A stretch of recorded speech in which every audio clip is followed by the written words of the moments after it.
రంగారెడ్డి జిల్లా గండిపేట గండి మైసమ్మ ఆలయ ఆవరణలోని నూతనంగా నిర్మించిన ముక్తేశ్వర స్వామి దేవాలయం ప్రతిష్టాపన మహోత్సవాలు ఘనంగా ముగిశాయి.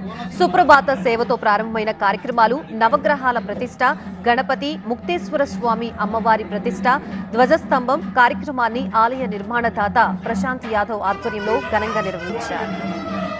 ఆలయ ప్రాంగణంలో ఏర్పాటు చేసిన ధ్వజస్తంభానికి ప్రత్యేక పూజలు చేసి వేద మంత్రోచ్చారణల మధ్య ఆవిష్కరించారు. శ్రీశైలంలోని మల్లికార్జున స్వామిని దర్శించుకున్న సమయంలో గండి మైసమ్మ ఆలయంలో ఉన్న శివాలయం శిథిలావస్థకు చేరుకుందని, దాన్ని పునరుద్ధరించాలని సంకల్పం తీసుకున్నామన్నారు ప్రశాంత్ యాదవ్.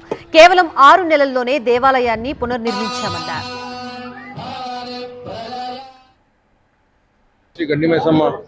ఆలయ ప్రాంగణ సమీపంలో పురాతనమైనటువంటి శివాలయం పునర్నిర్మించి అదేవిధంగా భక్తులకు అందుబాటులో తెచ్చి ఈరోజు చాలా సంతోషంగా ఉంది. ఎందుకంటే ఈ స్వామికి శ్రీ ముక్తేశ్వర స్వామి అని నామకరణం చేసుకొని ఈ ఆలయాన్ని అనుకున్న వ్యవధిలోనే ముగించుకొని అందరి సహకారంతో ప్రేమచంద్ సార్ గారు కానీ విలేజ్లో కొంతమంది కానీ విల్లాస్లో కానీ అందరి సహకారం ఉంది. ఇందులో కొద్దిగా ఖచ్చితంగా ఈ టెంపుల్ని పూర్తి చేసి ఈ భక్తులకు అందుబాటులో తెచ్చి ఈ స్వామివారి ఆశీస్సులు మా గండిపేట ప్రజలకు కానీ తెలంగాణ ప్రజలకు కానీ యావత్ దేశానికి కానీ మా అందరి కృప వీళ్ళకు పాత్రలు కాగలని